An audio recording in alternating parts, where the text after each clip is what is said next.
Hello friends, I'm Chevee. Welcome to my shed. How are you today? How's life in your world? Please tell me. Cutting boards I showed yesterday should be done. I've let them soak overnight. When it comes to oiling a cutting board, there's lots of different ways to do it.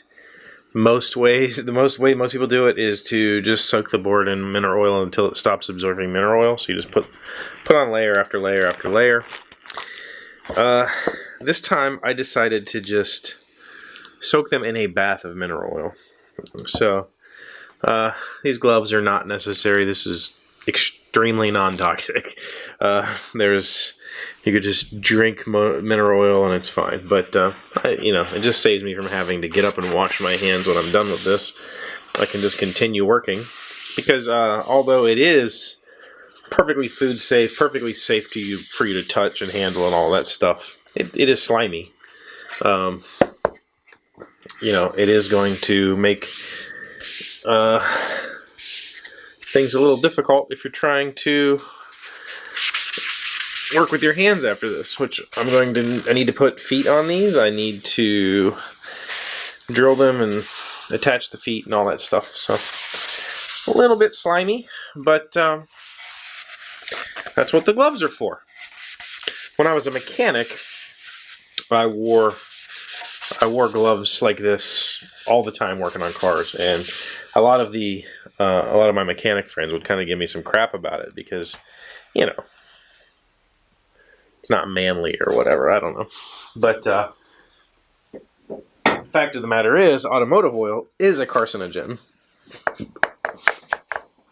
And although chances of getting cancer through oil absorption into your body is very, very low, I would like to avoid cancer. I'd like to not have to deal with that problem for my whole life. But on top of that, when you're working on cars as a mechanic, as a flat rate mechanic, I think we've definitely discussed that before. We've discussed what flat rate means in previous episodes about dealership mechanics and stuff. Flat rate just means that you get paid by the job. You get paid a rate. You don't get paid an hourly wage. So if a job takes an hour, you get paid for an hour. That's how much you make for that particular job, no matter how long it takes you to actually complete the job. So that's what's called flat rate. And let's say you work on 6 cars a day, and between every single one of those cars that you work on, you have to go wash your hands because they're covered in grime, and you don't want to get in a person's clean vehicle with dirty hands and potentially cause problems for the dealership by you mucking up their car. Well, 6 vehicles a day, let's be practical, or let's be conservative and say that those 6 times a day you wash your hands takes you 5 minutes each.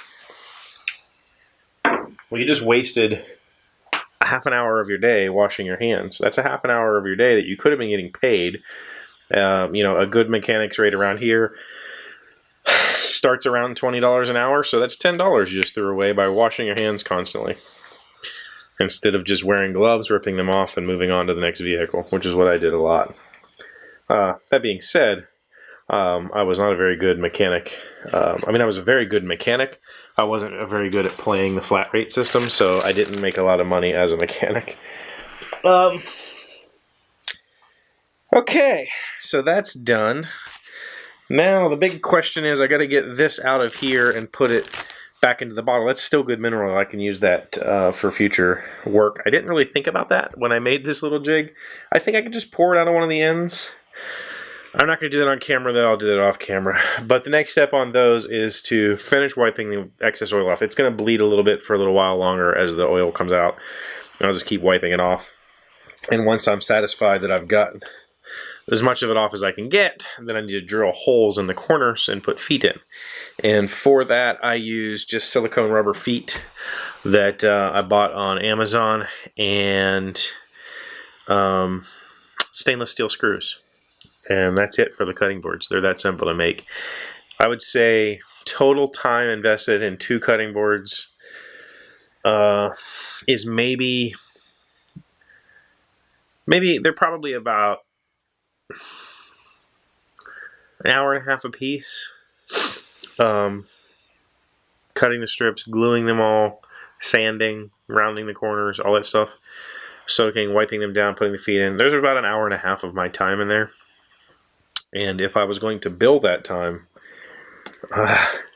you know, in some sort of craftsman way, that cutting board's expensive, right? There's about, I'm going to guess somewhere around $8 to $10 of wood right there.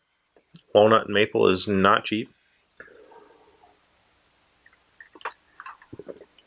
Let's say as a craftsman, I'm billing $50 an hour. That's kind of low for a craftsman to bill. You know, an artist is going to charge you way more than that. That's $75 plus the $10 of wood. I'm looking at $85 for that cutting board. Now, that's not what I'm going to charge. I'll probably end up charging 50-ish, 60-ish. I don't remember what I charged my coworker, but I gave him a good deal. But they're expensive, and that's why when you go to buy something like that, it's something that you don't go to the store and find a striped maple walnut cutting board. When you're buying something like that, you go to a craft show or you go to a person and ask them to make it for you. You're paying for their time, which is expensive, right? I mean, I charge $50 an hour just to do basic web maintenance. So if I'm down here making you a cutting board and I only charge you $10 labor and it takes me an hour and a half, I could have been making $75 doing an hour and a half doing web work.